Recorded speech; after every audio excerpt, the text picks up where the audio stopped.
Hello, good morning. Shiny তুমি ব্লগের সবাইকে ওয়েলকাম। কেমন আছো সবাই? আশা করি সবাই অনেক ভালো আছো।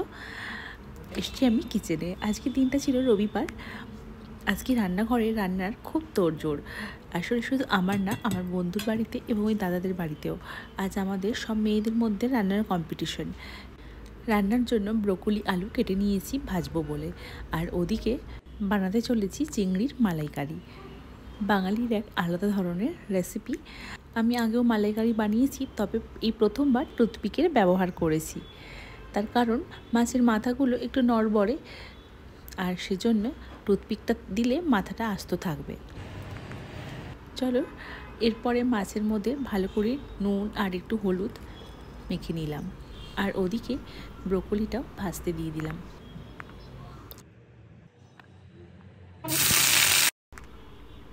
আসলে আজকে আমাদের বন্ধুদের মধ্যে সবাই মিলে আমরা একটা একসাথে খাওয়া দাওয়ার প্ল্যান করেছি, তাই যে যার ভাগে আলাদা আলাদা রান্না পড়েছে। কেউ রান্না করছে মাংস, কেউ রান্না করছে ডাল ভাত, ভাজাভুজি, তরকারি, চাটনি এইসব। তো আমার ভাগে পড়েছে চিংড়ির মালাইকারি। আমার হাতে নাকি চিংড়ির মালাইকারিটা ভালো হয়, সবাই তাই বলে। তাই সবার রিকোয়েস্টে আজ আমি চিংড়ির মালাইকারি বানালাম। তাই প্রথমে নারকেলটা বেটে নিয়েছি, আর এই টিস্যু পেপারের মাধ্যমে নারকেলের দুধটাও বের করে নিয়েছি, আর ওদিকে পেঁয়াজও বেটে রেখেছি। চলো শুরু করা যাক। আর এদিকে তো আলু ভাজা রেডি।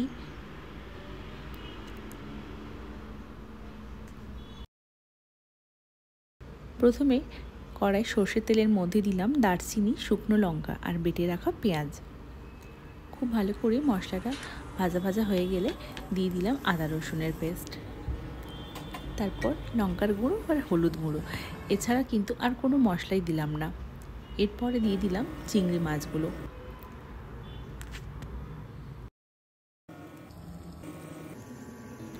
সব মাছগুলো একটু আস্তে আস্তে করে দিলাম যাতে ভেঙে টেঙে না যায়, আর তারপরে খুব ভালো করে অল্প কষিয়ে নিলাম।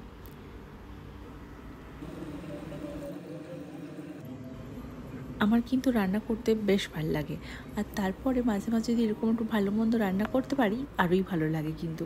আর তারপরে খেতে তো আরোই ভালো লাগে। যাই হোক, অল্প সামান্য নারকেলের দুধটা দিয়ে কষিয়ে নিয়ে তারপরে পুরোটাই দিয়ে দিলাম।